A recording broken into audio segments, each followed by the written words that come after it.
شجرہ بیعت لے لی ہم سے بھی تو بیعت لیجیے. تو اس کے بعد مسلمانوں میں اختلاف علماء میں کہ وہ بیعت کیسے ہوئی تھی، لیکن ہمارے علم معصومین نے جو طریقہ بتایا کہ اس طریقے کو بیعت ہوئی تھی کہ رسول اللہ نے ایک برتن میں پانی لیا تھا اور بیچ میں رکھ دیا گیا تھا وہ برتن. وہ ضرب رسول اللہ نے پہلے اپنا ہاتھ اس میں ڈالا تھا اور ہاتھ ڈال کر نکال لیا تھا. اس کے بعد خواتین سے کہا تھا کہ آپ سب اس میں ہاتھ ڈالیے، اور رسول اللہ نے ان سے اقرار لیا تھا. وہ اقرار کیا کیا تھا وہ بھی تاریخ میں درج ہے کہ ہم شرک نہیں کریں گے، ہم بت پرستی نہیں کریں گے، ہم اپنی اولاد کو قتل نہیں کریں گے، اور ایک شرط اور بھی اس کی اس میں بیعت دیتے وقت کہ ہم بدکاری نہیں کریں گے. یہ بیعت دیتے وقت یہ شرط تھی. تو ایک خاتون بہت مشہور شخصیت وہ خاتون، انہوں نے کہا کہ اللہ کے رسول ارے کہیں شریف عورتوں سے بھی اس طرح سے بیعت دی جاتی ہے، کہیں شریف خواتین سے بھی ایسی بیعت دی جاتی ہے. رسول اللہ نے نگاہ اٹھائی، ان کے اوپر نگاہ ڈال کر کے کہ اچھا آپ ہیں کہ سلام بھیجنے بنا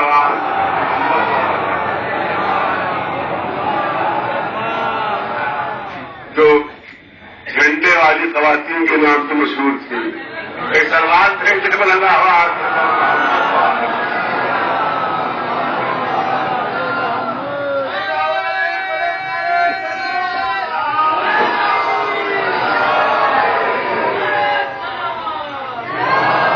بغیر کسی تبصرے کے صرف واقعہ بیان کرنا ہے.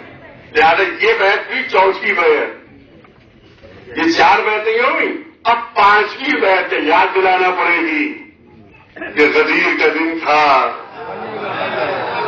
کجاوے کا ممبر بنا ہوا تھا، مولا علی کو ہاتھوں پر بلند کیا تھا، من کن تو مولا ہو فہذا علی المولا، جس کا میں مولا ہوں اس کے علی مولا ہے. اس کے بعد خیمہ نصب ہوا تھا کہ جس میں رسول تشریف فرما تھے، مولا علی تشریف فرما تھے، لوگ مبارکباد بھی دے رہے تھے اور بیعت بھی ہو رہی تھی.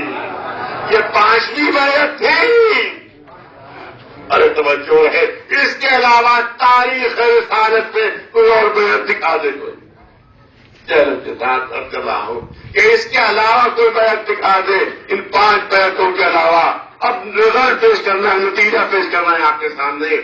یہ 5 بیعتیں ہوئی. پہلی بیعت بیعت عقبہ اولا کہ لوگوں نے آ کر بیعت کی، رسول اللہ کے ہاتھ پر 12 تھے وہ. بیعت عقبہ ثانیہ 70 لوگوں نے آ کر رسول کے ہاتھ پر بیعت کی تھی، یہ دوسری بیعت تھی.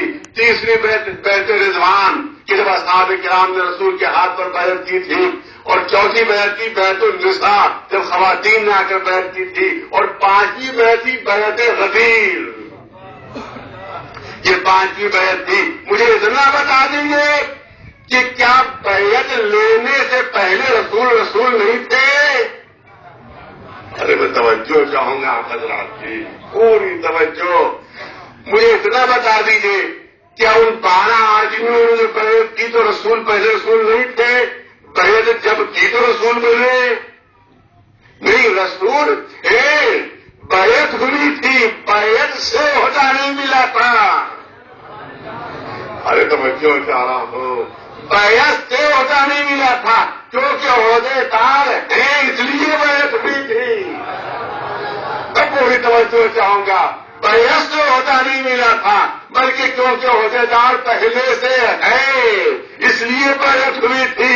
عقبہ ثانیہ 70 لوگوں نے بیعت کی تھی. تو کیا اس 70 اذان پڑھنے سے کیا رسالت بڑھ گئی تھی؟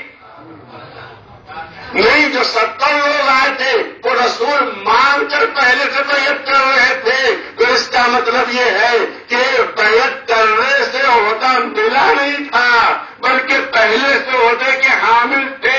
یہ اعلان اطاعت کر رہے تھے، یہ اپنی اطاعت کا ثبوت دے رہے تھے. جو بیعت رضوان ہوئی کیا اس سے پہلے رسول نہیں تھے؟ نہیں، رسول ہیں. سب لوگ اپنی اطاعت کا اعلان کر رہے ہیں.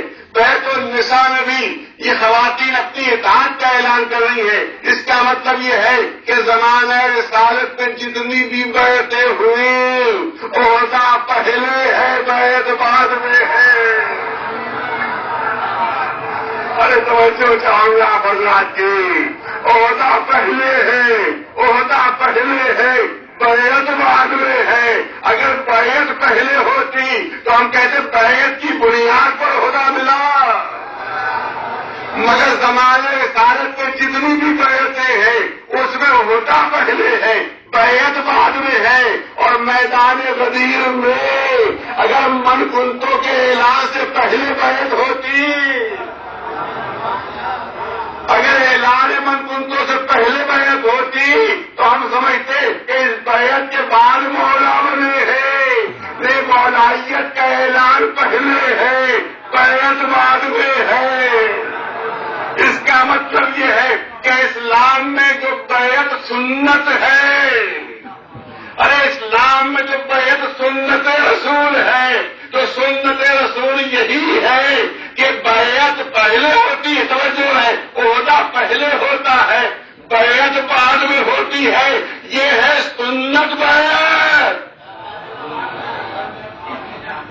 ارے یہ ہے سنت بیعت کہ عہدہ پہلے اور بیعت بعد میں، تو جو سنت کے خلاف ہو اسے کیا کہا جاتا ہے؟ جو خلاف سنت ہو اس کو کیا کہا جاتا ہے؟ اس کا مطلب ہے کہ اس کے بعد جتنے طریقے اختیار کیے گئے ان کو سوائے ایک سلوات بھیجے بڑا